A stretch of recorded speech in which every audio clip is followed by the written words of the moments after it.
আজকের ক্লাসে আমরা লজিক গেটের কিছু উপপাদ্য বা সূত্র নিয়ে আলোচনা করব। তো প্রথমে আমরা যে সূত্রগুলো নিয়ে আলোচনা করব সেগুলো হচ্ছে মৌলিক উপপাদ্য।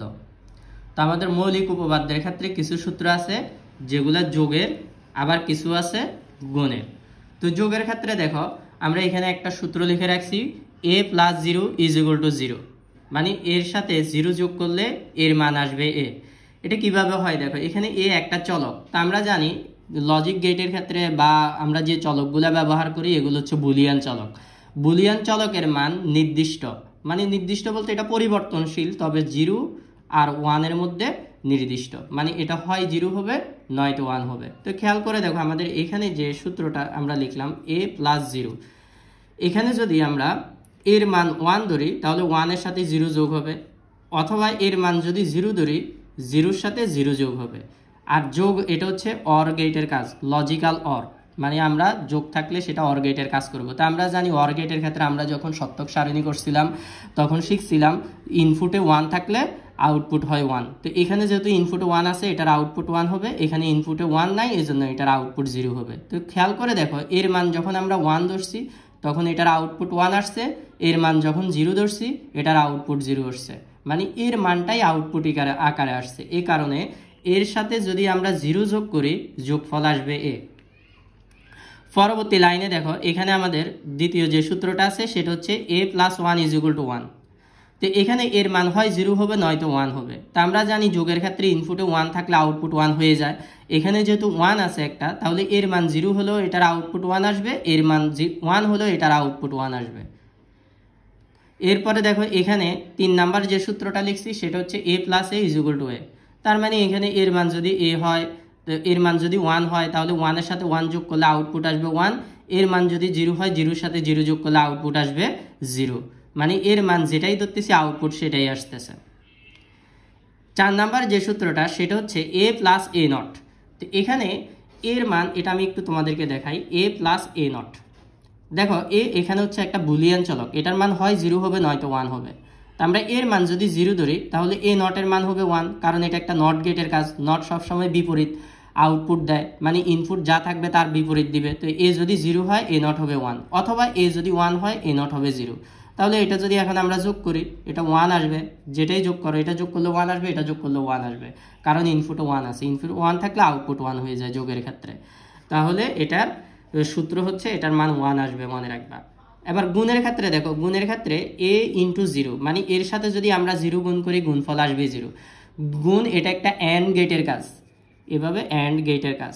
তো আমরা অ্যান্ড গেটের নিয়ম জানি, ইনপুটে যদি 0 থাকে আউটপুট 0 হয়ে যায়। তো এখানে যেহেতু একটা ইনপুট 0 আছে, এর মান 1 হলেও এটার আউটপুট 0 হবে, এর মান 0 হলেও এটার আউটপুট 0 হবে। দ্বিতীয় যে সূত্রটা আছে এটা a × 1, মানে এর সাথে যদি আমরা 1 গুণ করি এটার আউটপুট আসবে a, মানে হচ্ছে এর মান যদি 0 ধরি তাহলে 0 এর সাথে 1 গুণ করলে 0, অথবা এর মান যদি 1 ধরি 1 এর সাথে 1 গুণ করলে আসবে 1, মানে এর মান যাই ধরি আউটপুট তাই আসতেছে। এরপরে যে সূত্রটা সেটা হচ্ছে দেখো a × a, মানে এর সাথে যদি a গুণ করি আউটপুট আসবে a।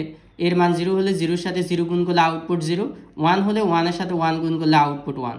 পরবর্তী লাইনে দেখো এখানে যে সূত্রটা লিখছি a × a0, তাহলে এর মান যদি 0 হয় a0 এর মান হবে 1, এর মান যদি 1 হয় a0 এর মান হবে 0, মানে এখানে ইনপুটে 0 থাকতেছে, কোনো না কোনো একটা ইনপুটের মান 0 থাকতেছে। আর আমরা জানি ইনপুটের মান 0 হলে আউটপুট হবে 0, এই কারণে a × a0 এটার মান আসবে 0। পরবর্তীতে দেখো এটা হচ্ছে দ্বৈত পরিপূরক। দ্বৈত পরিপূরকের সূত্রটা হচ্ছে 2 বার পরিপূরক করা বা 2 বার নট করা। তো দেখো এখানে a কে যদি আমি নট করি, পরবর্তীতে আবার যদি এটাকে নট করি, এর মান 0 ধরলাম তাহলে a0 আসবে 1, a0 কে যদি আবার নট করি এটার মান আসবে 0, অথবা এর মান যদি আমরা 1 ধরি, a কে নট করলে এটার মান আসবে 0, নটকে আবার নট করলে এটার মানে আসবে 1, মানে আমরা কোনো একটা বুলিয়ান চলককে যখন 2 বার নট করব তখন তার পূর্বের মানটা চলে আসতেছে। এই কারণে a × a0 এটার মান আসবে হচ্ছে তোমার, এটাকে এখন যদি গুণ করি আমরা, এটা পূর্বের মানটা চলে আসতেছে কেন, তো পূর্বের মান চলে আসা মানে হচ্ছে এটা a আসবে। আশা করি বুঝছো। তো এই কারণে a কে 2 বার নট করলে নট উঠে যাবে, মানে এটা পূর্বের মানটা চলে আসবে। পরবর্তী যে সূত্র বিভাজন উপপাদ্য, বিভাজন উপপাদ্য তোমরা এটা একটু মুখস্থ রাখবে, আমরা পরবর্তীতে সত্যক সারণীতে এটা প্রুভ করে দেখাই দিব কেন এটা সমান এটা।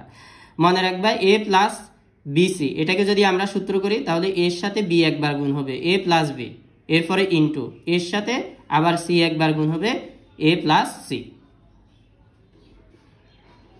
এখন আমরা ডি মর্গানের উপপাদ্য শিখবো। ডি মর্গানের উপপাদ্যটা কখন ব্যবহার করতে হবে এটা একটু বলে রাখতেছি, তোমরা এটা মনে রাখবা, প্রয়োজনে লিখে রাখবা।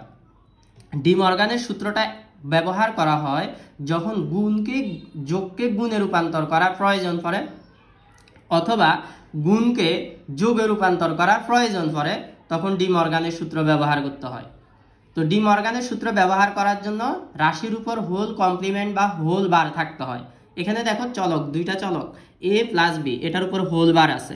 এখন আমরা এই প্লাসটাকে যদি ইনটু করে দিই, গুণ করে দিই, তাহলে প্রত্যেকটা এখানে এভাবে বসে যাবে, মানে a আর b মাঝখানে যোগ গুণ হয়ে গেছে। আর এই যে হোল বারটা আছে, হোল বারটা ভেঙে যোগের আগে যে চলকটা আছে তার উপরে অর্ধেক বসবে, আবার যোগের পরে যে চলকটা আছে বি আছে তার উপর অর্ধেক বসবে। তিন চলকের ক্ষেত্রে এখানে যোগ আছে, তাহলে আমরা গুণ বানাবো, প্রত্যেকটা চলকের মাঝখানে যোগগুলা গুণ দিয়ে দিলাম।